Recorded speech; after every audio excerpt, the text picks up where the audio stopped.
Hello everyone. तर मला असं वाटतं सगळेजण आपापल्या घरी अळूवडी नक्कीच ट्राय करत असेल आणि सर्वांची अळूवडी परफेक्ट आणि स्वादिष्ट होत असेल. तर एकदा तुम्ही माझ्या पद्धतीने अळूवडी नक्की ट्राय करून बघा. त्यासाठी मी चिंच आणि गुळ 10 मिनिटापूर्वी भिजत घातले होते. चिंच आणि गुळामुळे काय होते, अळूवडी खाताना जिभेला चरचर लागणार नाही, त्यामुळे अळूवडीमध्ये चिंच घालणं खूप गरजेचं आहे. बघा, आता आपण घेतले आहे ताजे ताजे चमकोऱ्याची पाने. आम्ही विदर्भाकडचे आहे, तर माझ्या गावाकडे अळूच्या पानाला चमकोरा म्हणतात बघा.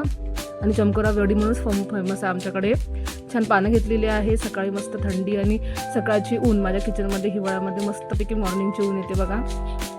वडीसाठी लागणारा आपण एक मसाला तयार करणार. एक मिक्सरच्या भांड्यामध्ये घेतला आहे.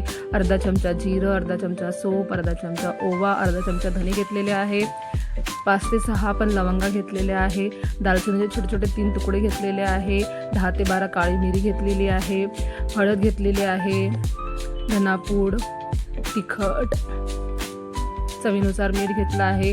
आणि यामध्येच आपण जे चिंचेचा घोळा आहे, चिंच आणि गुळचा घोळा आहे, आपण तो टाकणार आहे बघा. असा एक मसाला तयार करायचा आहे आपल्याला. खूप स्वादिष्ट अशी अळूवडी होते. मस्त आंबट गोड क्रंची अशी मऊसूद अशी आपली अळूवडी तयार होते बघा. मस्त आपण त्याला आता मिक्सरमधून फिरवून घेणार आहे. एक मसाला म्हणजे एक वाटण तयार करून घेणार आहे बघा. छान अशा पद्धतीचं वाटण होतं बघा हे. आता मी घरामध्ये एक बाउल घेणार आहे. त्यात चाळणे ठेवणार आहे. आपण जे वाटण केलेलं आहे ते आपण पूर्ण चाळून घेणार आहे. यामध्ये आपण जाडा जाडा जो चोथा असतो आपण तो काढून घेणार आहे बघा. त्यामुळे काय होतं, ते खाताना लागणार नाही. खाताना मस्तपैकी टेस्ट लागेल सगळ्या मसाल्याची बघा. आता व्यवस्थित आपण चाळून घेणार आहे. थोडं थोडं पाणी टाकून चाळून घेणार आहे, कारण बेसनाला जास्त पाण्याची आवश्यकता नसते. पण आपण थोडं थोडं पाणी टाकून हे चोथा मस्त चाळून घेणार आहे बघा. एक आपण असं वाटण तयार करू. मस्त मऊसूद असं वाटण तयार होते बघा. आता जो चाळणीमधला चोथा राहिलेला आहे आपण तो परत मिक्सरच्या भांड्यामध्ये टाकणार आहे. थोडंसं पाणी टाकणार आहे आणि त्याला परत आपण फिरून घेणार आहे बघा. आम्ही काढून घेणार आहे. थोडं पाणी टाकून मी त्याला फिरवून घेणार आहे आणि परत त्याला चाळून घेणार आहे बघा. आता यामध्ये मी आवश्यक तेवढं बेसन टाकणार आहे. आपल्या अळूचे पानं किती आहे त्या प्रमाणात आपल्याला बेसन टाकायचं आहे बघा. आता आपण याला व्यवस्थित मिक्स करून घेणार आहे.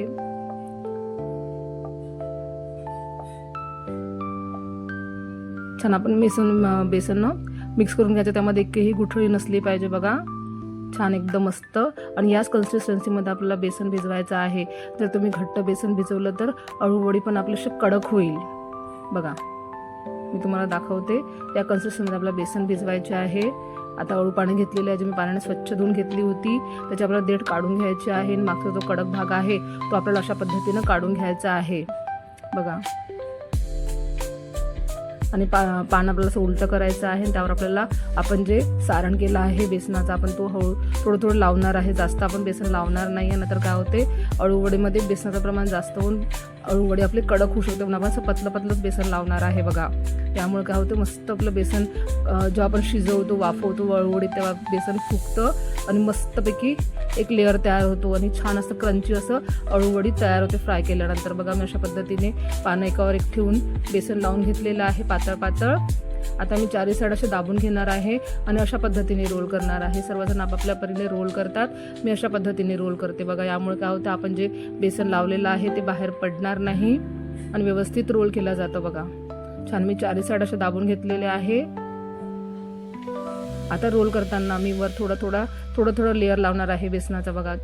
एक लेअर करणं असं गोल करायचं आहे. थोडं थोडं पतलं बेसन लावणार आहे बघा. जास्त बेसन लावणार नाही आहे मी बघा. अशा पद्धतीने थोडं बेसन लावणार आहे पातळ पातळ आणि असं रोल करणार आहे बघा.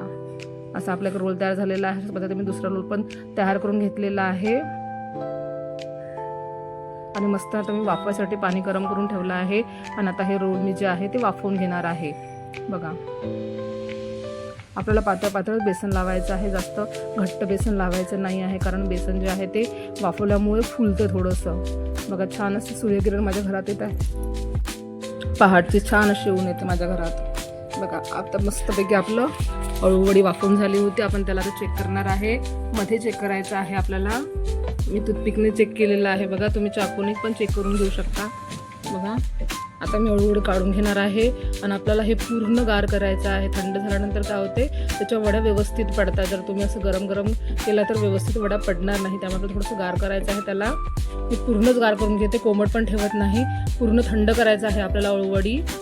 तुम्हाला जर वाटत असेल तुम्ही फ्रीजमध्ये पण ठेवू शकता. तुम्हाला जेव्हा वाटेल तेव्हा तुम्ही अशा पद्धतीने वड्या करून फ्राय करू शकता. बघा किती परफेक्ट अशी आपली वडी तयार झालेली आहे. तर मी अळूवडीला डीप फ्राय करणार आहे. तुम्हाला वाटलं तर तुम्ही शालो फ्राय पण करून घेऊ शकता. बघा छान तेल आपल्याला तापून घ्यायचं आहे आणि त्यामध्ये आपल्याला वड्या तळून घ्यायच्या आहे. एकदम क्रंची अशा वड्या तयार होतात. बघा छान मस्त आपल्याला डीप फ्राय करायचं आहे.